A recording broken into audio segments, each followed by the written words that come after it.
ऐसा है, क्या बोलते हैं वेद प्रकाश सर, कि जो संबोधन का मतलब होता है, पहले तो आप संबोधन समझो क्या है। संबोधन का मतलब होता है समता का बोध कराने वाला शब्द। इसको बोलते हैं संबोधन। ठीक है, जो समता का बोध कराए। अब समता का बोध जब कराता है तो हमारा जो सबसे प्राचीन जो शब्द है वो है नमस्कार। जो हम शुरू में क्या करते थे, एक दूसरे को नमस्कार। नमस्कार का बाद में संस्कारित करके उन्होंने नमस्कार बना दिया। और भी ज्यादा हम करते थे तो उन्होंने बाद में इसको फिर नमस्ते में बदला। तो नमस्ते, नम्र अस्ते था इसका नाम, नम्र अस्थि। तो नम्र अस्थि को नमस्ते किया उन्होंने। तो अभी क्या होता है कि जितने संबोधन हैं वो समता के आधार पर नहीं होते भारत के अंदर। वो क्या है, कुछ संबोधन तो धार्मिक बना दिए हैं, जिनके हम धर्म का आदमी, धर्म का नाम जोड़ देते हैं। वो किसी भी धर्म का हो सकता है। सारे जो धर्म जिनमें धार्मिक शब्द आता है शुरू में जो बोलते हैं, वो सारे सारे धर्म जो धार्मिक संबोधन है, तो वो जबरदस्ती आपको, चाहे आप धार्मिक है या नहीं है, पर वो अपने संबोधन में आपसे ये उम्मीद करते हैं कि आप भी उनके संबोधन को दोहराएं और उनको धार्मिक जवाब दें। दूसरा क्या होता है, दूसरा होता है कि व्यक्तिवाचक, कि कोई व्यक्ति है जो बड़ा है और हम उसके अनुयायी हो जाते हैं, फिर हम उसके भक्त हो जाते हैं, फिर हम उस व्यक्ति का जय जयकार करते हैं, तो हम उसके नाम पे संबोधन बना लेते हैं। कुछ संबोधन प्राकृतिक हैं, जैसे यूरोप में चलते हैं, वहां गुड मॉर्निंग गुड इवनिंग चलता है, वो प्रकृति के आधार पर गुड विशेष के आधार पर चलते हैं। उनमें कोई पार्शलिटी नहीं होती, वो कोई ऊंच नीच बनाते, पर उनके वो रेगुलर संबोधन चलते हैं। कुछ संबोधन होते हैं जो हम क्षेत्रीय भाषाओं के आधार पर बना लेते हैं, अलग तरह से चलते हैं।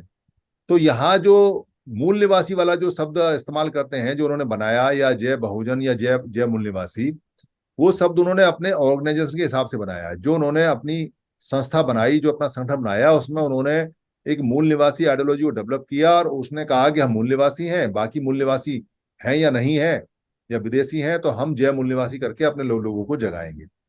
और हम जो यहाँ संबोधन में संघं नमामि करते हैं, हम यहाँ ये मानते हैं कि हमारी सारे दुख मुसीबतों की जो समस्या का समाधान है वो संघ में होता है। और संघ को सभी नमन करते हैं, क्योंकि जहां इकट्ठे लोग रहते हैं, अगर वो ताकत हमारे पास रहती है तो हमें हर प्रकार की वस्तु मिल सकती है। तो हम अपनी इकट्ठी हुई ताकत को नमन करते हैं पुराने समय से। पुराने समय में तीन संबोधन और बने थे। एक नमो बुद्धाय, एक वो धम्मंग नमामि, एक संघं नमामि और एक बुद्धंग नमामि। तो बुद्ध का नमन तो हो गया, ये धार्मिक हो गया या उस समय मत के अनुसार हो गया, लोग बुद्ध को नमन करते थे। धम्म को नमन प्राकृतिक नियमों को नमन होता था, और एक होता था संघ को नमन करना। पर ये भिक्खु संघ के लिए था, हमारे लिए संघं नमामि है।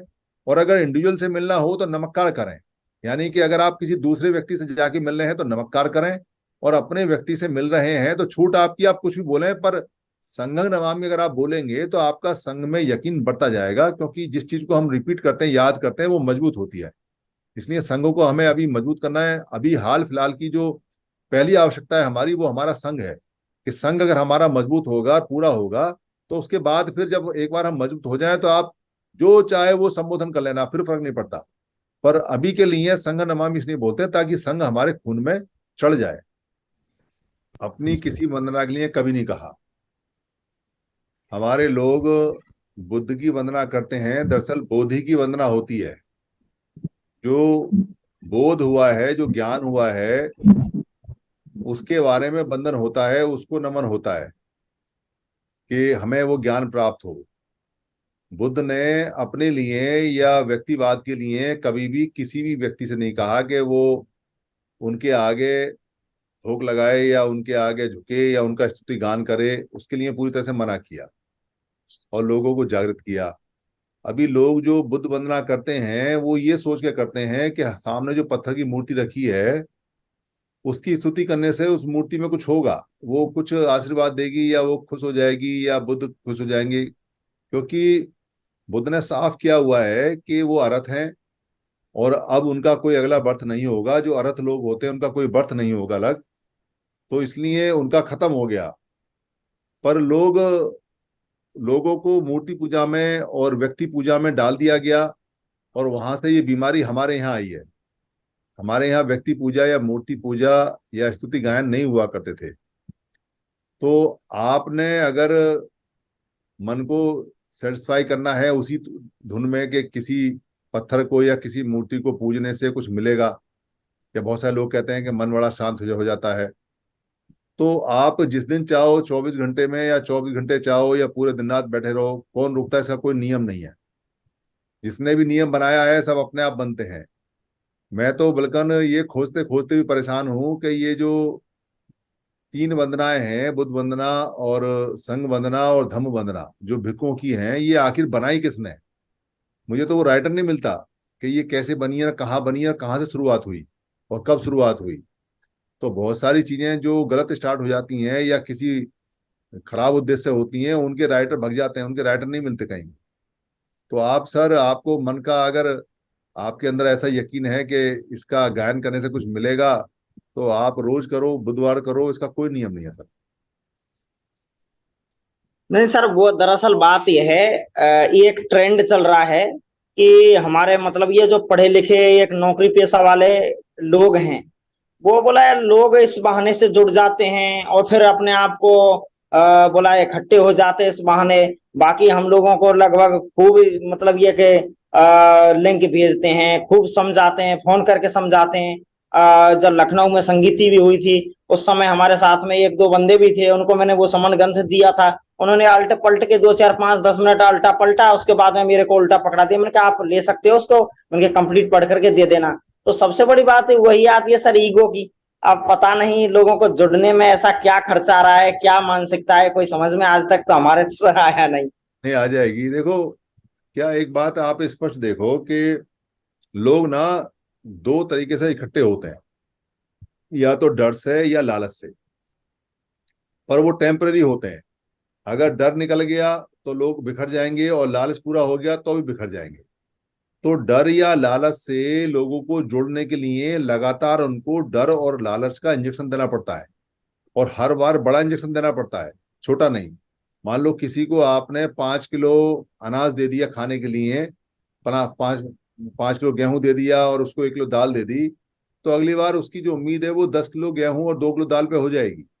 किसी को आपने मान लो एक बार डरा दिया और उसका डर कम हो गया, तो अगली बार डर की ज्यादा डोज देनी पड़ेगी। तो दुनिया के अंदर 2 तरह से लोग जोड़े जाते हैं, लालच से और डर से। और ये खास तौर से गॉड का डर दिखा के वो किए जाते हैं कि गॉड है, कोई सब, कोई शक्तिवान चीज है, कोई ऐसी चीज है। तो लोग उसको सामने उसकी मूर्तियां मूर्तियां बना के और उस डर के कारण से उसको मानते हैं कि कहीं हमारा अहित ना कर दे। मतलब वो इसलिए करते हैं कि गॉड हमारा नुकसान ना कर दे या हमारा फायदा कम ना कर दे। पर दुनिया में जो परमानेंट रूप से सबसे मजबूत लोग जुड़ते हैं, वो लोग जुड़ते हैं ना डर हो उनको, ना लालच हो, और वो हम हैं। हमारे अंदर, हमारी कल्चर में ना डर है ना लालच है। इसलिए हमारा संघ दुनिया का सबसे मजबूत संघ है। अभी हम भूल गए हैं, पर जैसे जैसे वो याद आता चला जाएगा। आप देखो कि यहाँ अभी भी 89 लोग हैं और 11:21 हो गए, और लगातार हम 200 लोग जुड़ते हैं, आते रहते हैं, जाते रहते हैं, 200 से ज्यादा लोग आते जाते हैं, कभी कभी 500 भी हो जाते हैं जिस दिन कॉल हो जाती है। तो हम ना तो किसी को डरा रहे हैं, ना हम किसी को लालच देते हैं, ना हमारे पास में भविष्य में कोई नेता वेता प्रधान बनाने की कोई पुड़िया है, ना ना हमारे पास में उनको कुछ देने के लिए ना झूठा ना सच्चा आश्वासन है। हमारे पास तो कुछ नहीं है। हमारे पास अगर है तो सिर्फ एक है कि जुड़ेंगे तो जीतेंगे, और ये बात सच है। बस इसी सच बात के सहारे हम चल रहे हैं। तो सच की ना स्पीड थोड़ी कम होती है, पर परमानेंट होती है।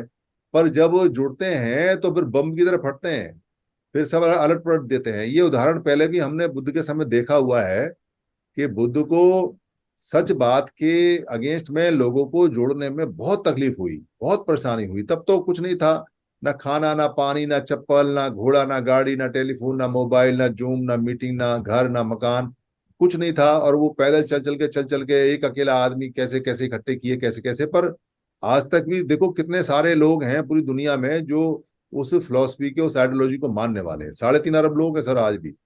वो एथिस्ट भी काउंट होते हैं उसमें। तो ऐसा नहीं है। हमारा तो सिस्टम थोड़ा सा खराब हो गया, इसलिए हम भूल गए। और वो सिस्टम दोबारा से बाबा साहब ने रिवाइव कर दिया है, उसको हम बढ़ाते रहेंगे, आगे समझाते रहेंगे, तो हम बहुत आगे तक बढ़ने वाले हैं और परमानेंट बढ़ेंगे सर। हम ऐसे फेविकॉल के बॉन्ड है वो भी फेल है हमारे आगे, ऐसे हो जाएंगे हम। बहुत बहुत साधुवाद सर। हाँ। साधु साधु साधु। चलो। फेविकॉल से मजबूत जोड़, समर संघ का जोड़।